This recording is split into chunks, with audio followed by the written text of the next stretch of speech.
Where to Hunt podcast. It's okay.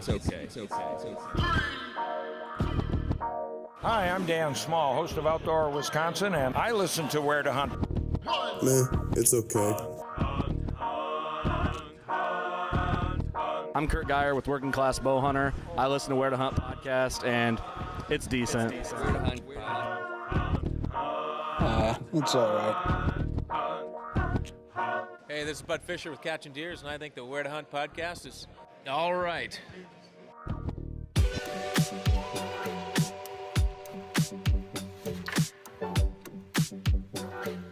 That was pathetic. It's like they nudged. Yeah, well, probably good. It's like, hey, do you want to cheers? No, let's nudge. We're not swapping spit. Hey, on a positive note, the guy that we had test positive at work for COVID healed up good, and he's back to work. Okay, good. So he's alive. Yeah, that's a positive, and it's not the ghost of Tom Jones. No, he's not. All right. And fact of the matter is, he was so bored that he even listened to our show. Oh my god, that's how you know it's bad. Hey everybody, welcome to the Where to Hunt podcast, the podcast that connects public land hunting enthusiasts, aka the okayest podcast in the Midwest. I'm Eric. I'm just me. And we got me here with us. And, this is the Okayest Hunter podcast studio. If you don't know that, or if you haven't checked them out, please head on over to okayesthunter.com. If you like what you see and you want to support conservation and help put an end to buck shaming, then you can enter in code W2H podcast and save 10%. And let me tell you, I'm wearing a shirt right now, and it's a super lightweight blend. It's great for these hot days. Beautiful. So this is the old shooter buck shirt. Nice. Yeah, never pass. That's what they say. That's what they say. I like that hat you got on. Yeah, the antler cap. I like it a lot. Anyway, sponsorship call-outs. We got a couple of them. Why don't you start first, and then we'll roll into the other ones. We'll flip it on its head. Vector Custom Shop. If you're looking for a custom-built set of arrows, well, as of lately, they're not really building them completely, but they are fletching them and boxing them up with the inserts, is what I was told. So either way, if you're looking for a set of arrows built to your spec, they come with all the parts to your spec, look no further than Vector Custom Shop. Go to vectorcustomshop.com. You can select your spine, your weight. You can have them build you a test pack of 2 arrows. You can test out a couple different variations if you want before you make an order of a half dozen or a dozen. And then when you do decide to order them up, use the discount code WHERE2HUNT, the word where, number 2 hunt, and it'll save you 10% off any Vector Custom Shop. I screwed it up. It's been a minute since you did that. It's all right. I got to see which sounds I got here because we're going to run some ads real quick. We're going to do...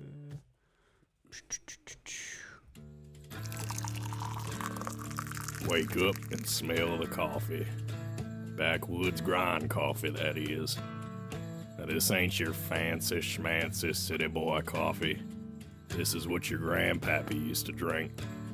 And lucky enough for you loaf-around slack asses, they got a subscription service. Deliver any other 6 blends right to your door, even a sampler. I like the Fireside blend, nice and dark. They got something to suit every one of your tastes, light to dark and everything in between. Backwoods grind coffee for those who work hard and play harder. Take a look at your feet. Are you wearing Gumleaf USA boots? If you said no, you gotta reevaluate some things. Each pair is handmade and tested to take over 1 million flexes. These boots will take just about anything you can throw at them. Use promo code W2H2020 for 10% off your final purchase at gumleafusa.com. All right, so, boom. Gumleaf boots. Backwoods Grind. I do got to put in the code still for Backwoods Grind. I got to plug it. You had me fall on my verbally. face first. For Backwoods Grind, if you want to try out their coffee, I just shared it with a bunch of people camping a couple weeks ago, and everyone's like, holy shit, this is good. And it really is. So W2H podcast for 10% off, and I recommend, if you haven't tried it, do a sampler pack, see what you like, get your taste buds dialed in, and then go from there.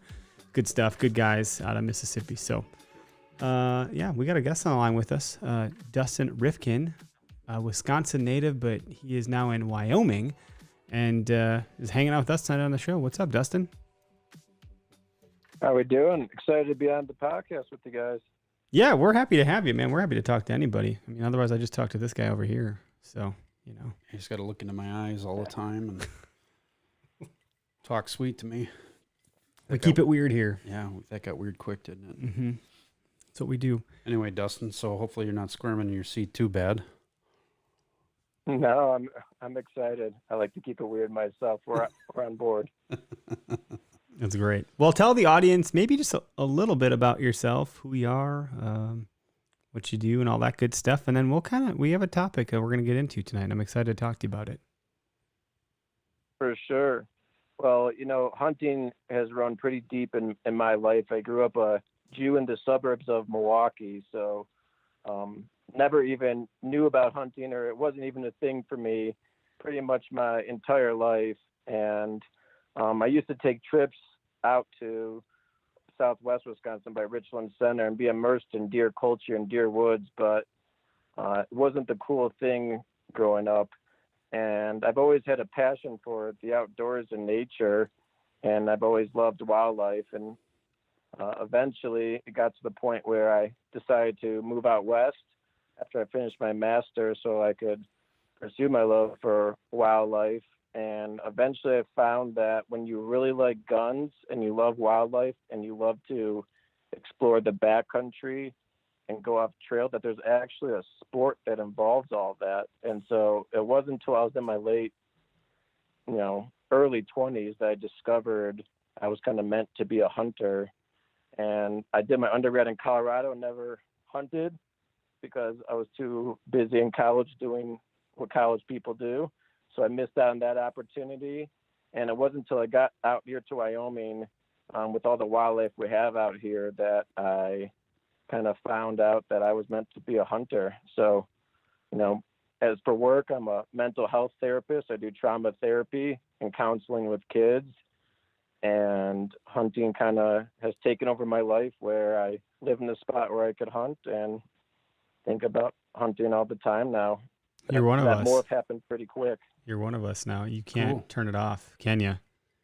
Yeah, no, there is no off season. It's crazy how much it consumes. And I'm only a whitetail guy, and it consumes me. Like, I can't keep my eyes on the road because I'm looking at fields all the time and always thinking about strategies. And now Greg's here showing me pictures of deer on trail cams, and we're getting all jacked up. It's just, yeah, my wife's like, hey, I'm like, hey, can I tell you something? She goes, is it about deer? I'm like, yeah, I mean, what else am I going to talk about? So, yeah. And my wife actually kind of gets a kick out of it because, we're allowed to shine deer here at night. So she gets a kick out of that. We'll go, 9:30, 10 o'clock at night and go till 1, 2 in the morning and drive around all the public areas out by me and just see the animals doing what they do at night. And she just loves it.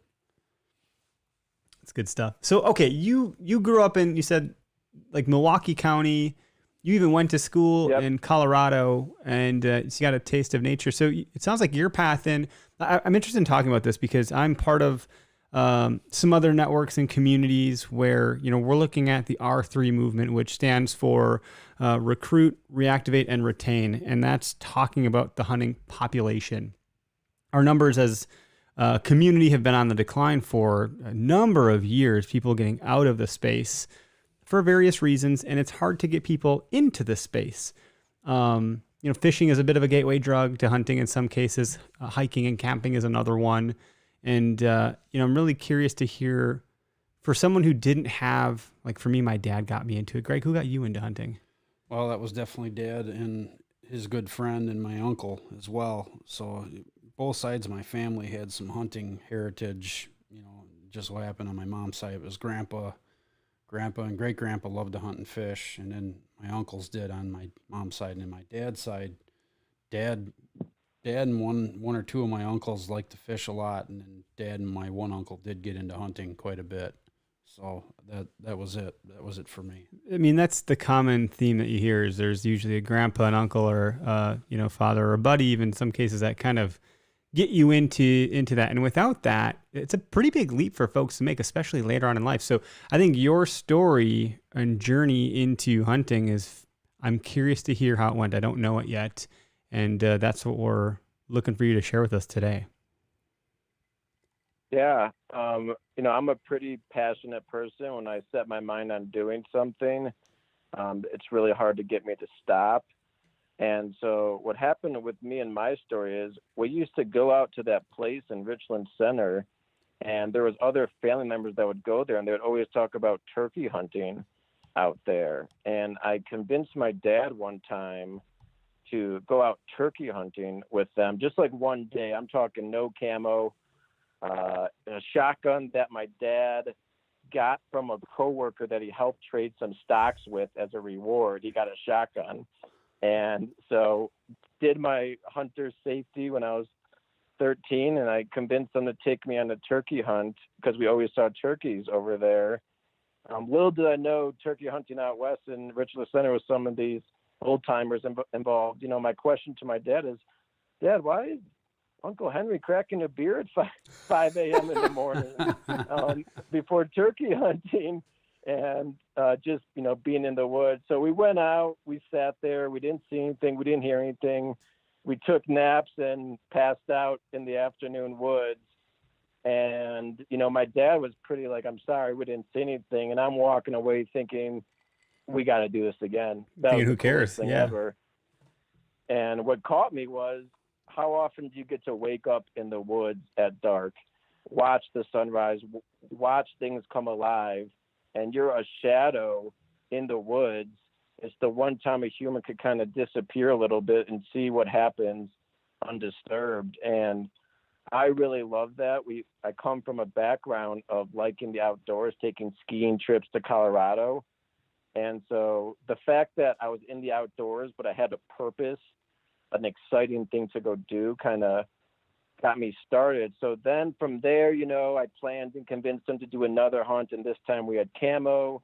And it got to the point where actually one time I was old enough where I, trusted to go out on my own to my own spot, and he went his other way. And I actually saw a turkey that came by me, and I was so scared and frozen stiff that I was squeezing the trigger and nothing was happening because the safety was on. And by the time I got the safety off and I realized like what in the world was going on, the deer just kind of the turkey just slowly kept on walking away. And it was one of those classic, like you just don't believe it happens, frozen stiff moments where it's like, oh my God, what are you doing? The turkey is actually right here. I really got to shoot this thing. And I was just more amazed at everything kind of coming together. But the cool part was my dad actually got a turkey that same afternoon.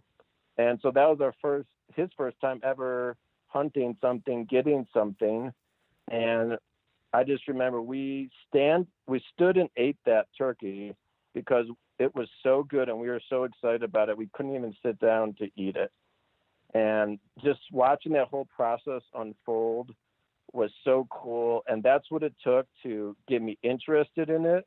And so from there, I was interested in turkey hunting. I'd go maybe once a year up there, spend a couple of days.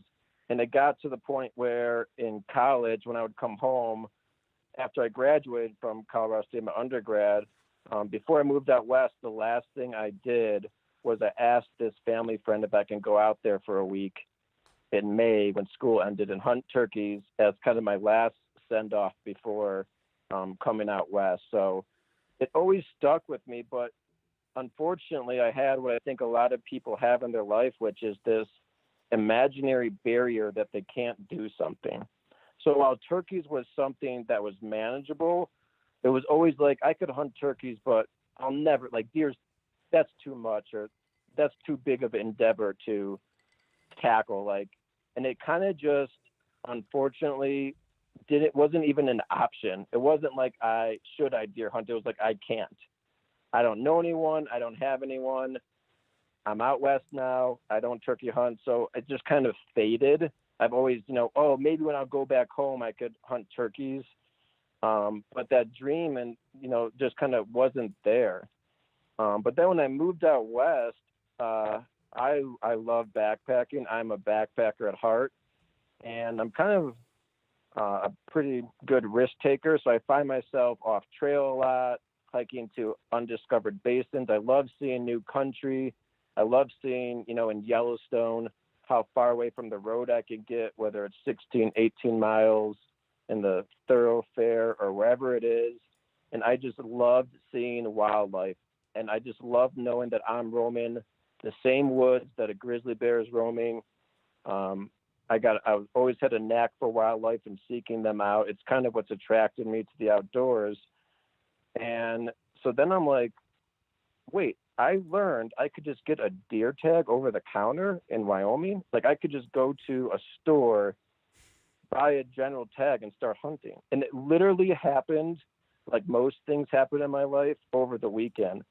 It was like, man, you know what? It was hunting season. People are hunting. And I'm like, man, I'd sure like to do that. I'm hearing about everyone doing it. And then I was like, wait, I could do that. And all I have to do is go into the store and get a general deer or elk tag and go out. And so, getting a tag is one thing. I had to pull up YouTube and type in how to gut a deer, how to field dress a deer, because I had no idea what I was doing. I had no mentor. I had no friends that were interested in it. But I had this passion and kind of this new surge of energy that was like, I'm going to go do this. I was becoming a pretty good backpacker. I was exploring far. I was seeing wildlife, and I'm like, I'm going to go do this. And so a funny little story is my first ever time elk hunting. I get up at 3 a.m. and I go hike in a couple miles. And all of a sudden I see this dark shadow as sun's coming up. And I'm like, oh my God, this is easy. I think I'm seeing an elk right now. And as I was getting ready, not to shoot, just like, getting ready to see what this is. And it turns out I camped right next to an outfitter, and I was staring at a horse in the shadows. And that's great, dude. And that's a big animal. I was excited at night, and it turns out as light came, it was just a horse I was looking at, and I realized that there was like an outfitter camp right next to me. So I was like, all right. Well, I mean, that's pretty impressive, though. You picked a spot that an outfitter picked. I would say that means you're on the right track. And for a minute there, you were Don Quixote ready to slay a windmill, for Pete's sake. Right. But it was that beginner mindset where I was like, oh, I guess I can't hunt here. Someone's hunting here. There's an outfitter. I'm not supposed to. I'm not allowed to. They're going to get the animal, not me. So I actually hiked back to the car, and I was like, this is stupid. And that was my first afternoon elk hunting. And so that year I didn't get anything, obviously. I went out a couple times. That classic, like, go out for the afternoon and think you're going to shoot an elk, where I didn't realize it really doesn't work like that. Or it does for some people, but not constantly. So that was my first year. And eventually I started backpacking with an idea of, I wonder if this is a good deer spot. I wonder if this is a good elk spot. And I would start getting up in the morning because I always had that passion for waking up with the sun. I kind of have a joke with myself where, I'm racing the sun. Like, who's going to win this morning? Am I going to beat the sun up, or is it going to win? And I still do that in the mornings. And I would just love waking up with the sun, having coffee, and seeing the wildlife. And I would talk to people, and I'd show them a picture of like a buck, a mule deer, an elk I saw, and they'd be like, where'd you see that? And I'd be like, why? Like, that's like a once in a lifetime buck. And I'm like, oh, really? Oh yeah, no, I've been watching him for a couple of days when I was backpacking. And I started to realize that I actually knew some spots just from backpacking. And so I started to go back there, and my first ever time I shot a mule deer doe, and gutted it myself. And after watching the YouTube videos, pretty messy job, but got it done, and ended up being a 6-mile pack out. I thought I could just pack it all out at night in one trip. got caught off trail, had to camp without any of my gear because I left it, used a space blanket to stay warm. Coyotes were coming in, and I had to scare them off as they're like, 15, 20 yards away from me. As I had a backpack full of meat, started a fire, and stayed up all night because I was freezing cold with no sleeping bag and animals coming in, and packed out the deer, and I was hooked. Dude, that's like, Adventure in first of all, itself. I gotta say, on the YouTube front, so my dad did teach me how to gut a deer, but I don't remember any of it. Like, I was like, shit, this is like a year ago. I've watched him do it. I didn't really do it myself. So then, like, the next time I finally got a deer, I sniped a doe with my rifle at like 95 yards through, the thick traditional Wisconsin timber. And I had a couple buddies with me, and they're like, they had no idea. It was their first time hunting. It's the first time I ever brought anybody with me. And so here we are, 3 dipshits. And I pull up my phone, and I open a YouTube video, and I call my dad. I'm like, you got to come help me. I don't know what I'm doing. I just don't know. And and sure enough, he gets there, and he's like, what are you doing watching YouTube? I'm like, I'm trying to teach myself. I got pretty far. Now I got to figure out how to get the rest of the stuff out. And Watching YouTube in the middle of the middle of the woods, trying to figure out how to gut a deer for the first time on my own. That's hilarious. My goal was I would have it gutted by the time he showed up and be like, I didn't need your help after all, but it didn't go that way. No, that's one of those things you can look at someone and tell if they've ever gutted a deer before. You were probably covered head to toe in blood and parts all over the place, and it's like, yep, you sure gutted it. What are you doing watching YouTube? It's so funny. Trying to teach myself. Sorry, I got pretty far. Anyway, man, that's cool. So, and then like coyotes are coming in. You're by yourself. Are you at some point? Are you wondering like, what the hell was I thinking? Or are you just like so jacked on adrenaline that you're like, this is the best moment ever? I was jacked on adrenaline until the sun set, and then what the hell was I thinking kicked in? Because I'm still a backpacker at heart, where I'm like, I'm going to take a shortcut. Taking a shortcut with a backpack and a headlamp is one thing. Taking a shortcut while packing out a full animal and realizing that walking uphill is not possible is a completely different thing. And so once I realized, I tried taking a shortcut that involved an uphill climb that I was unable to do at 10 o'clock at night after a long day. I was kind of like, this isn't good, because I knew I was in grizzly country. I see grizzly bears pretty frequently, black bears. I'm not too worried about mountain lions or wolves or anything, or coyotes, but I just knew this isn't a good situation. I have a backpack full of meat. I can't hang it in a tree because it's too heavy, and I just didn't know what I was doing at the time. I'm exhausted. I have no gear. Thankfully, I had a space blanket. So I was scared for sure. It was a cool moment. Like it got real quick. It got real quick. And I would have glimpses of like I did it. And then I'd also have glimpses of, like, you really don't know what you're doing, and you're too ignorant to know what you should be scared of right now. Well, and you're literally not out of the woods yet, right? Figure of speech, but in this case, quite a literal sense. Like, oh yeah, I got this, but I'm literally not out of the woods just yet.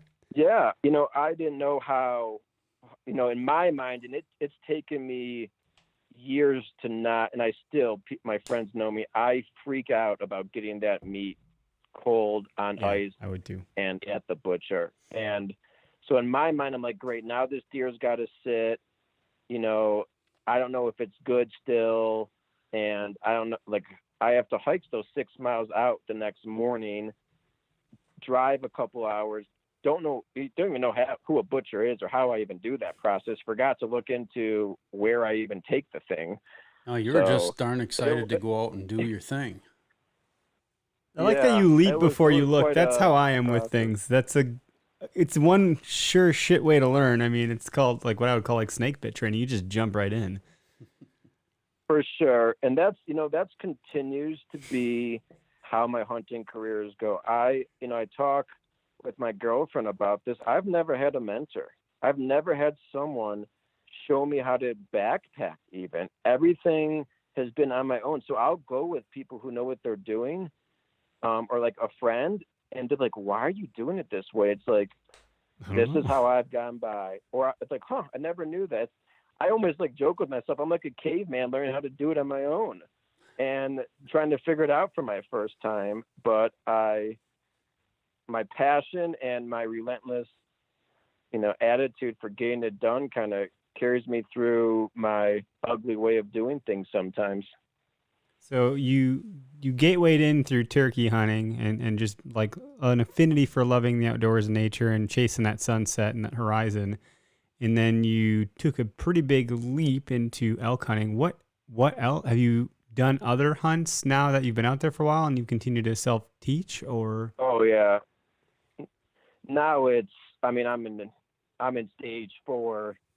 It's full blown bad right now. I'm a guide. I spring bear hunt. So you're a guide now? You initially I'm a hunting guide. You initially had posted up camp next to a guy not knowing, so thinking, man, this is too not. Now you're one of those people. To make the story even crazier, I'm a guide in the same area where I first elk hunted and ran into that outfitter. It's not that outfitter, but I guide with a permit in that same area now. That's so cool. So how many guides have you done now? So last year was actually my first year doing it, and so this will be my second year. And last year I just did elk, and this year I'm doing antelope, mule deer, white-tailed deer, and elk. Awesome. Wow. What a journey. So like, we're not going to get any detail, but I've had some conversations with your dad and that's how we met. And he's like, you got to talk to my son. You just got to talk to him. He went from nothing to like, never hunting ever to hunting everything and guiding. I'm like, what? That's crazy. And you and I had talked, I think I was cooking on my grill at the time. I don't know what I was doing. And I was like, we're going to get you on the show. I'm glad we did. Yeah. Yeah. It's full blown now, to the point where I passed up, bears with my rifle. And now, cause I've taken 2, I'm pretty impressed with them. And that's, talk about a pack out, a full bear and all my gear was one of my pack outs 2 years ago.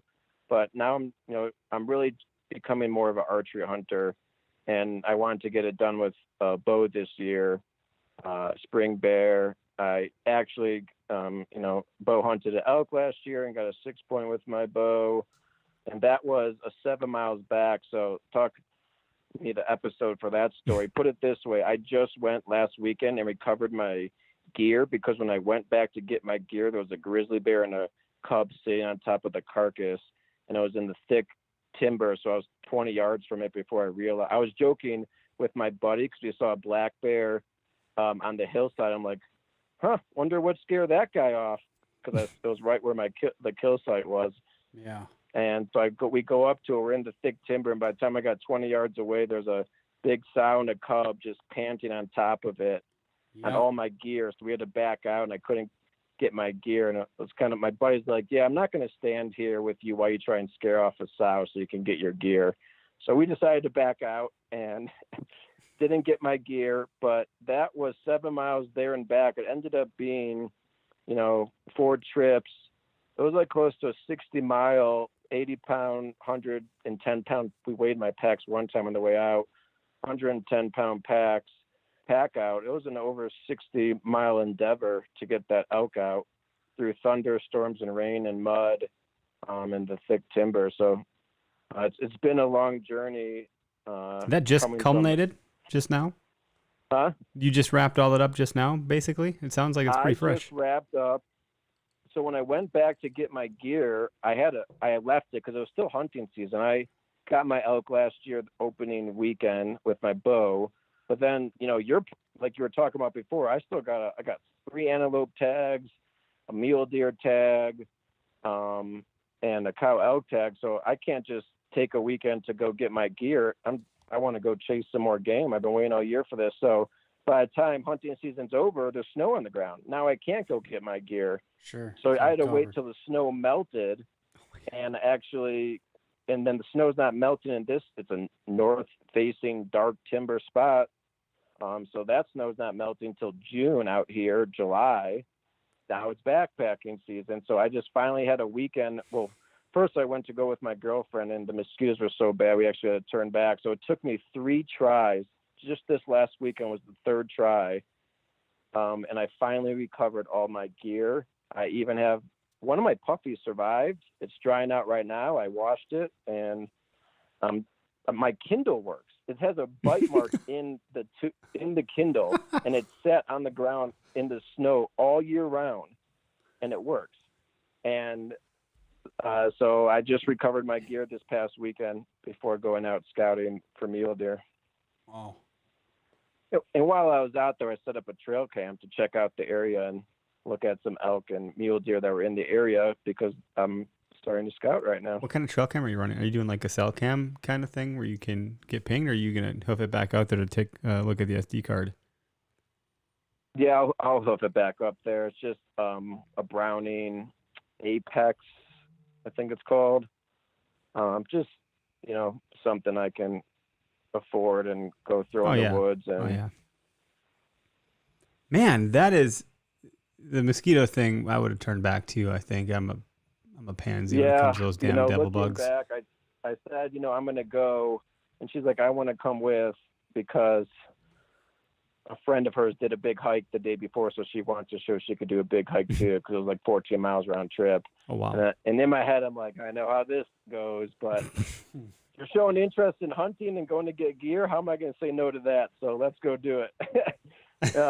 But that was unsuccessful. If it wasn't for her, would you have pressed on, or were they that terrible? Oh my God. So they weren't that terrible. Bugs get incredibly bad out here. Wisconsin, they get bad. We go through some periods, but I've made fun of her for a while. She says she's allergic. And I say, yeah, we all are. That's what a mosquito bite is, And but she actually gets some pretty serious hives and welts, and it is pretty insane what happens to her when she gets bit. And I have like nothing, and I don't itch, so I gave her a hard time about it. But she does have a pretty serious reaction to them. I just learned I have a gonna be 3-year-old and my daughter, and I shared a post earlier. Well, I think it was like last weekend on our story. My daughter got a mosquito bite on her face, and she looked like someone punched her in the eye. And yeah, the mosquito was the size. I took pictures of it. It was the size of a dime. And so my mother-in-law reached out to the Wisconsin UW-Madison, whatever department handles like ecology or whatever the hell it is, or entomology. The insect diagnostic lab, saying, what is this mutant mosquito? And it's called a galliniper mosquito. It's the largest species of mosquito in the state, and we have them in our frickin' backyard. It's terrifying. Oh man. And my daughter is like insanely allergic. Like, she's got a bite on her hand that puffed up. She's got a bite on her knee. I'm like, geez. I don't have that problem, but I do have a hate for them. So I have to take my time to talk about how much I hate mosquitoes any chance I get. Every episode. They are, yep. I'm a trauma therapist, and so I do a lot of mindfulness, and I consider mosquitoes the ultimate mindfulness test in the woods. I can't do it, because dude. They will.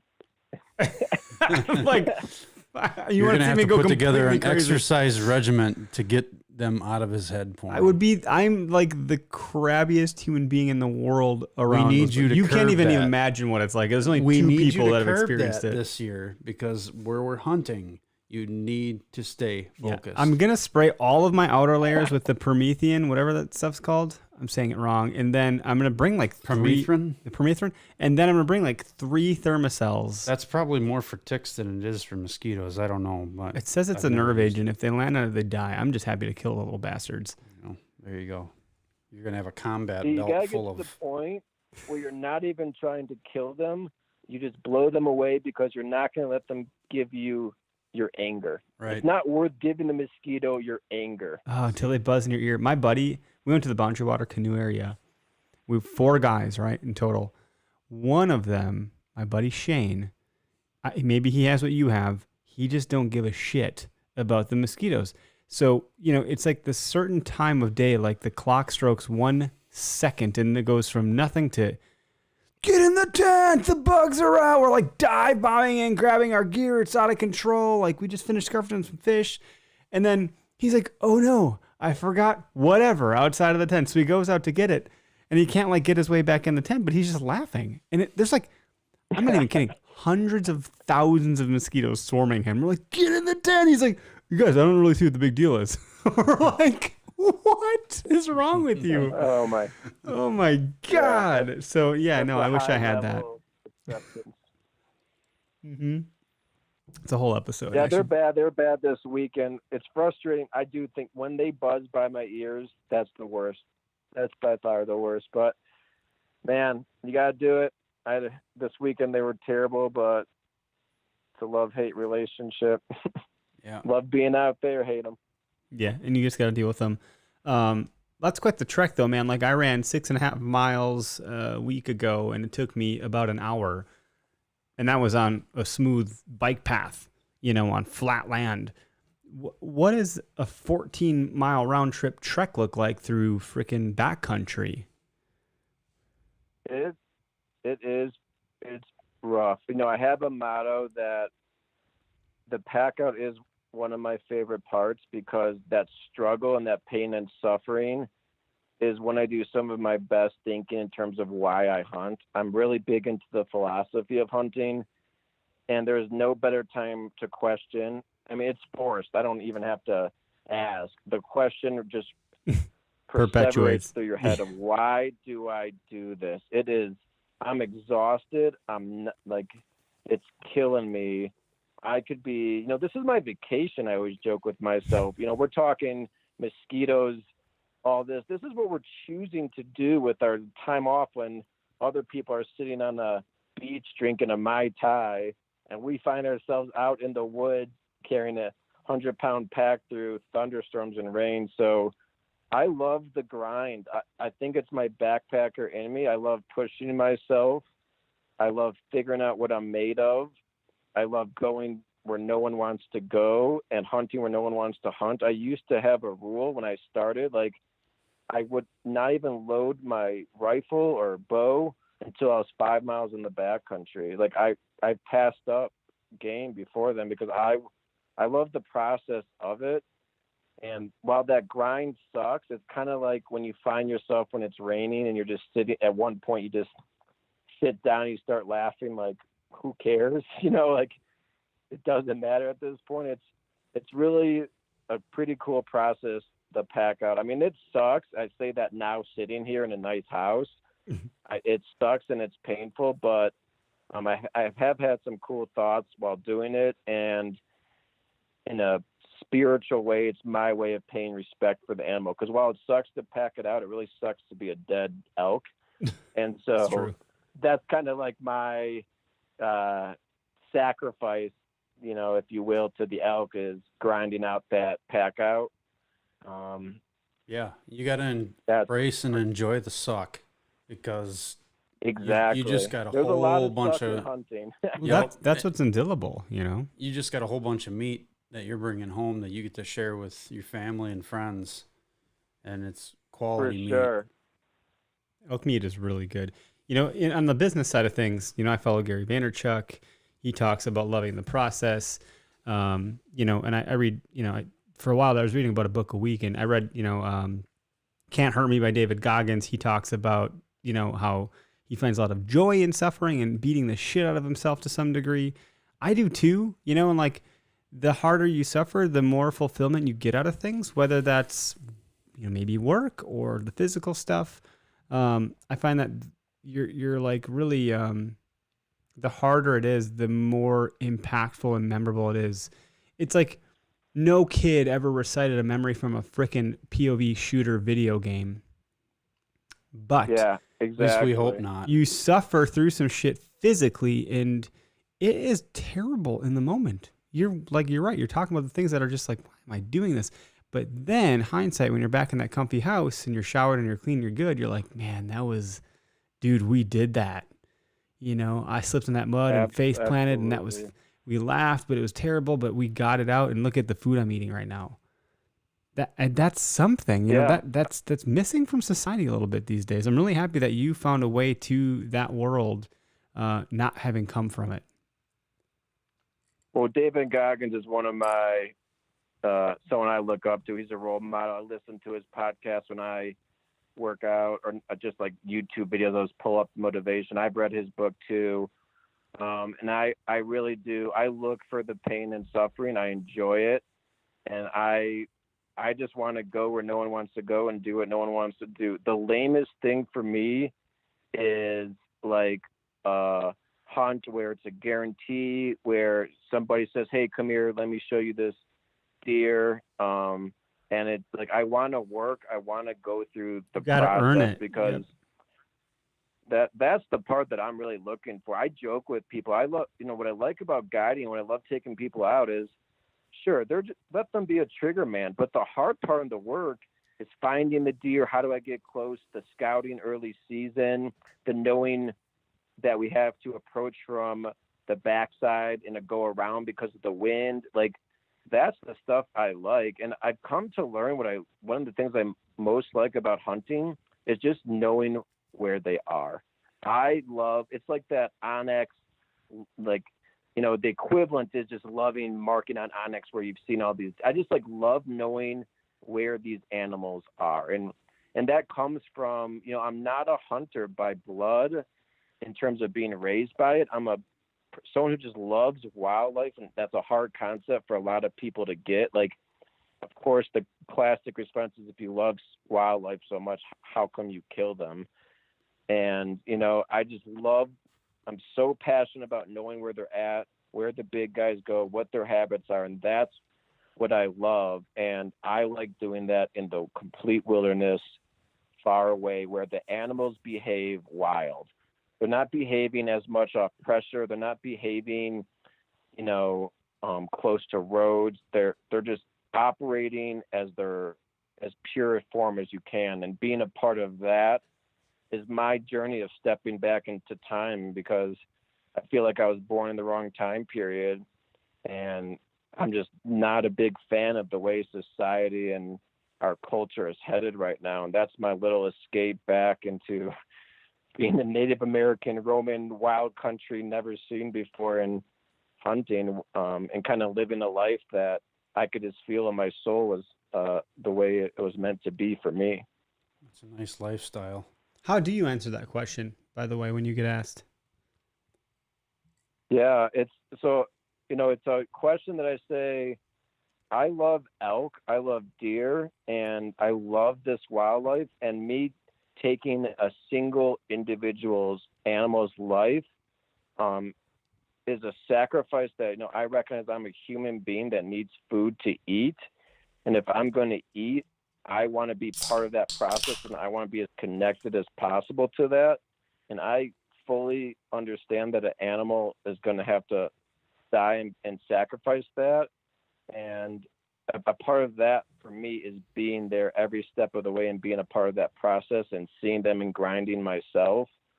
And so I could say that because I need to eat, and because I'm choosing to eat and being connected to my food, I really feel like Mother Nature herself came and talked to me. She would say, this is how I would want you to obtain your food, and I would want you to go out, search for it, be connected to it, know it, spend nights in the rain with it, and bring it home and share and be that connected to it. The connected the reality part is we need to eat. Yep. Right. But the connected part is a big deal. I mean, there's so many. So I have a friend, I was in an incubator earlier this year for the app that we have. And, as a result, I interviewed more people that I was maybe even comfortable doing. Even that's saying a lot for me. I talked about that R3 movement earlier on.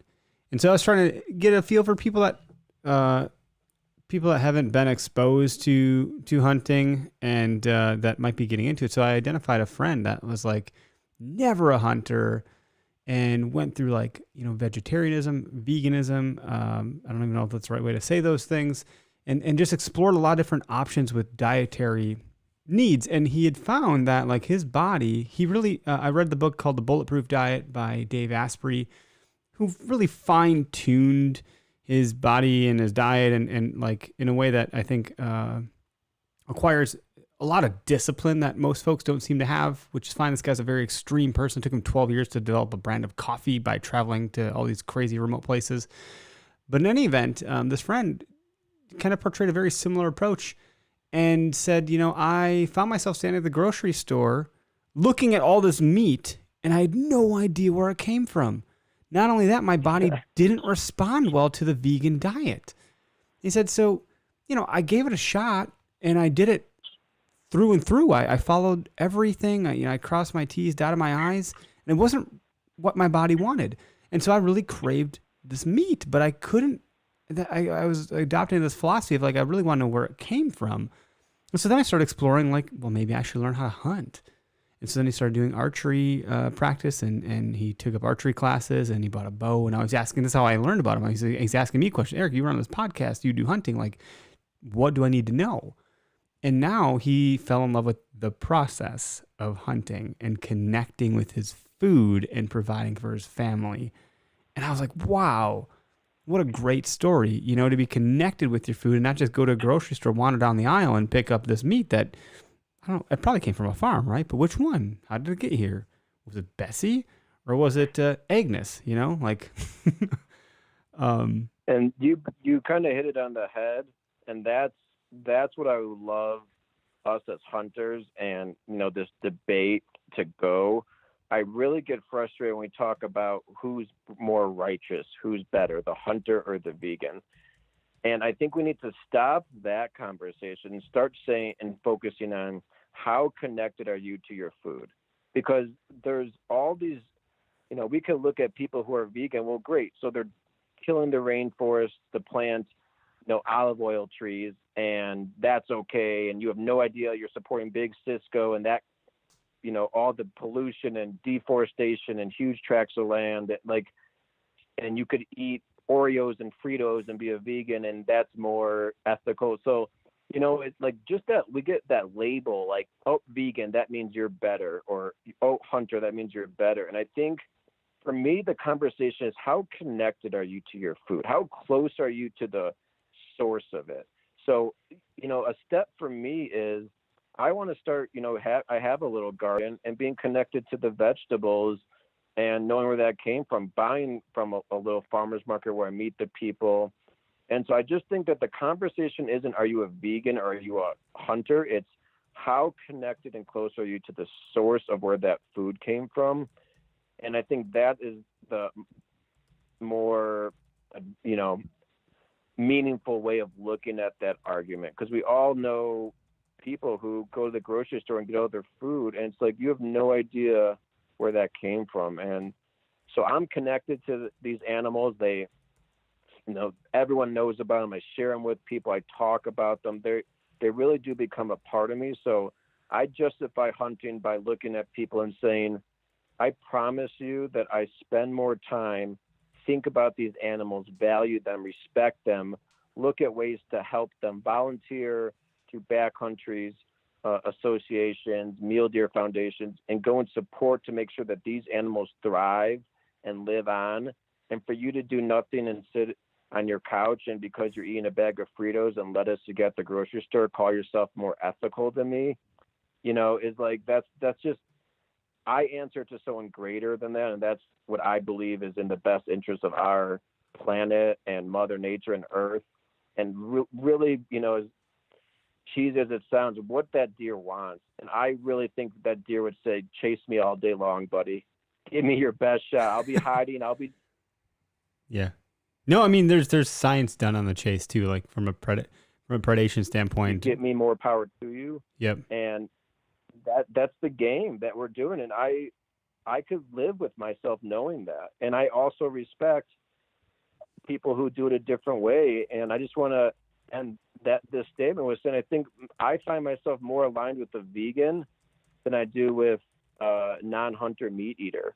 And I think we're at polar opposites in some aspects, but if you make that line a circle, that spectrum a circle, we're closer to each other. If we could sort out some of these key things we get hung up on, and I have more in common with a vegan than I do with a non-meat eater. In fact, my girlfriend has been a vegan and she just switched to a vegetarian. And I just have so much connection to people who are passionate about food and where it came from. Yeah, that's cool. I dig it.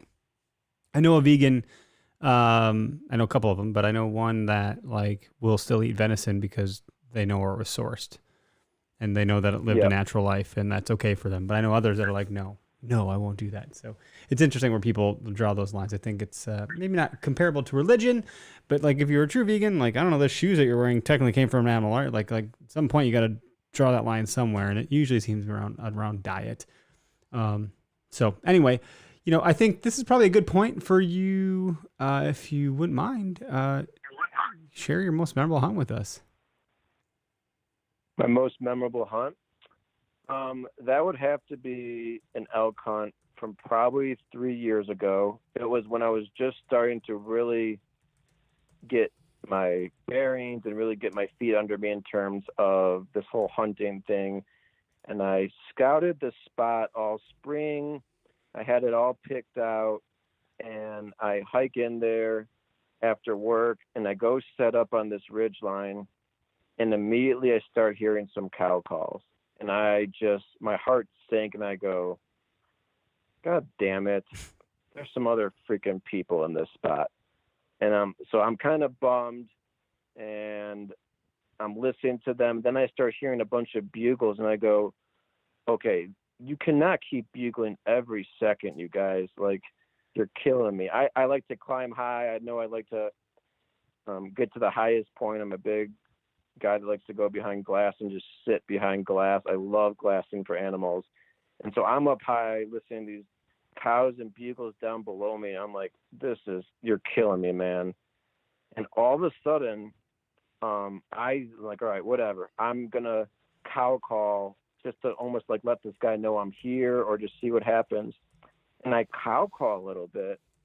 And 10 minutes later, this huge 6-point comes thrashing through the woods. I'm on this ridge where the backside is north-facing timber and the front side below me is more open meadow. And all of a sudden, this bull comes crashing through the timber right below me. And I wasn't able to get a shot on him. By the time I wasn't ready, I was just totally caught off guard. And by the time I get ready, he takes off. And then it clicked in my head, holy shit, these are all elk. These aren't people. I'm in elk country right now. And so I run down the ridge, and I get a glimpse of all these cows, and I found this watering hole, and I found myself in the magic circle that everyone dreams about. The elk are going crazy. The bulls are starting to bugle from all over, locating off where they're at.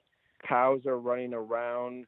Their bull is thrashing the mud, and I was right on the edge of the timber watching all this, and I just was like, could not believe I was in that circle where it was going on. Elk were all around me, running by me. They didn't care about my smell as much. They would look at me and just keep doing it. It was just a frenzy.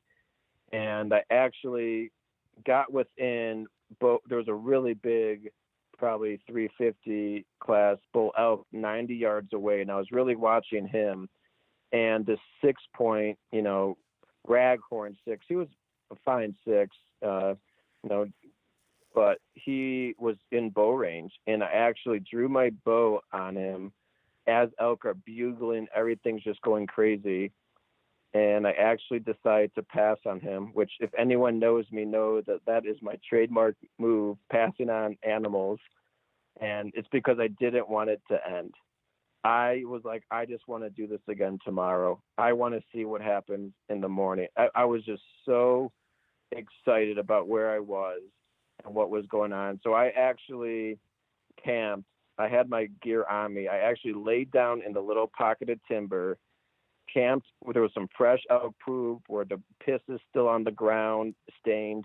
I rubbed myself in gear and poop and piss, set up my thermarest pad, and slept right there that night as elk were running and bugling all by me all night long, doing their thing. And woke up the next morning, they were still right around me, and tried chasing them. They went up high, and then I was right at the edge of the timberline before I had to be exposed. So I was just waiting there, and this bull chased these elk. I was on the trail. He actually chased the cows up into me. They almost ran into me.